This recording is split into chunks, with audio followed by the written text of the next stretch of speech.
Hello everyone, welcome to my class. I'm from St. Joseph Composite PU College, Vijaypur. I'm dealing with economic subject.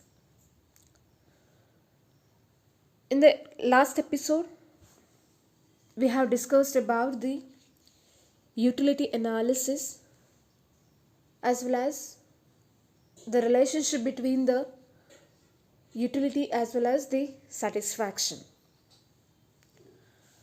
Today, we are going to deal with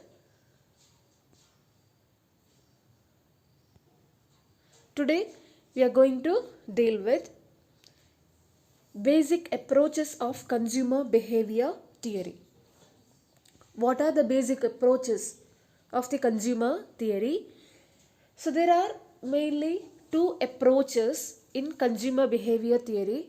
One is cardinal approach, another one is ordinal approach. Then we'll discuss about regarding this cardinal approach in detail. Cardinal approach, which is also known as utility approach. It involves the use of measurable or cardinal utility like weight, height or temperature to study consumer behavior. Alfred Marshall is the chief exponent of the cardinal utility approach.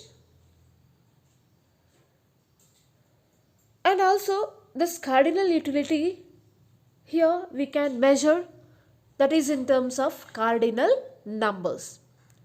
Utility is measured in terms of cardinal numbers like 1, 2, 3 like that. The founders of cardinal utility analysis have developed two laws which occupy an important place in economic theory and have several applications and uses.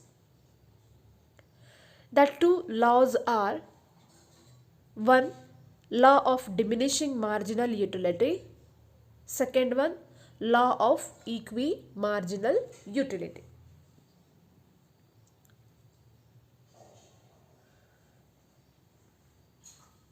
According to cardinal utility concept, it is possible to measure utility in cardinal numbers such as 1, 2, 3, etc.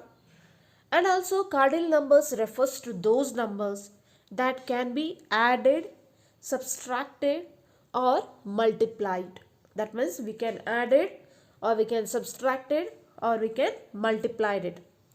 And also utility can be measured and compared with the utilities of two commodities. For example, an apple may yield a consumer utility of 20 units, whereas an orange may yield utility of 10 units. Therefore, here clear that consumer gets twice as much utility from an apple because 20 units, right, than the orange. That means consumer will get twice or more satisfaction from apple than the orange. So this is what the cardinal approach.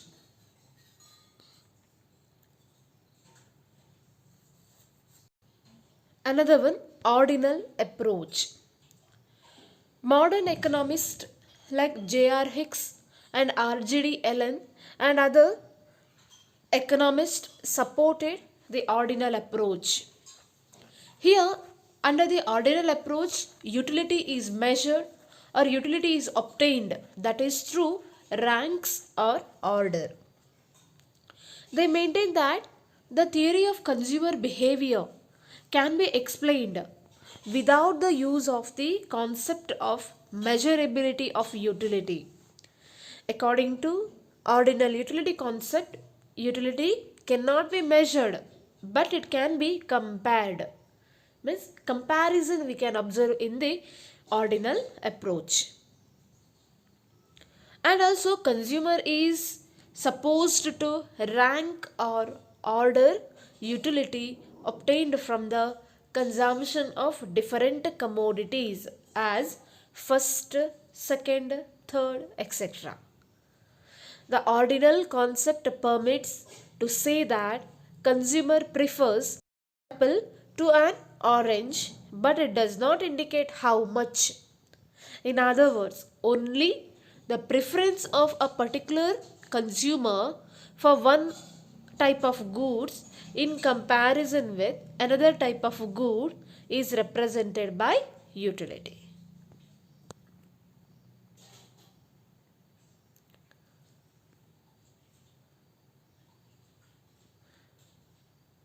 So these are the two approaches we used for the theory of consumer behavior.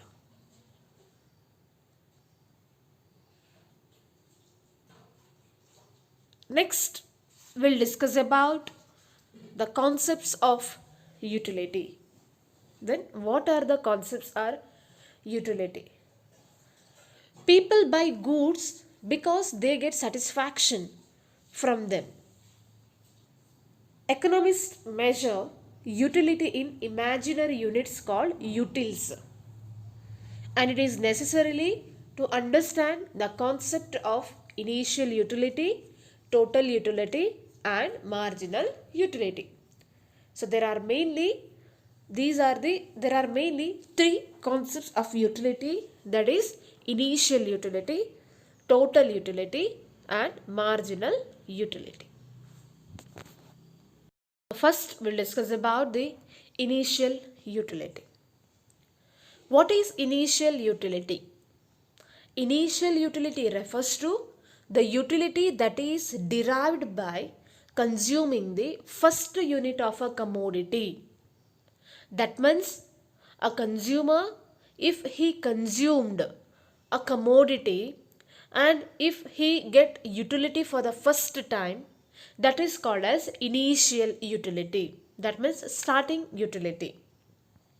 For example, having a first cup of tea because to reduce fatigue, and it is what the initial utility. So initial utility means utility that is derived by the consumer by having first unit of a commodity.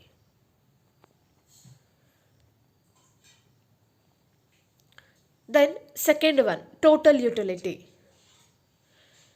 Total utility is the amount of utility or satisfaction that a consumer gains from consuming a given amount of goods over a period of time.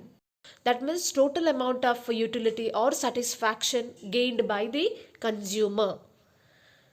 For example, a person consumes 5 units of commodity and derives U1, U2, U3, U4, U5 utility from the successive units of the commodity.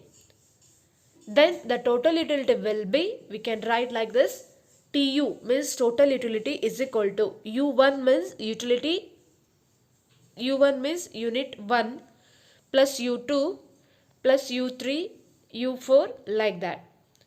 In other words, it is the sum of the marginal utility of each successive unit of a consumption.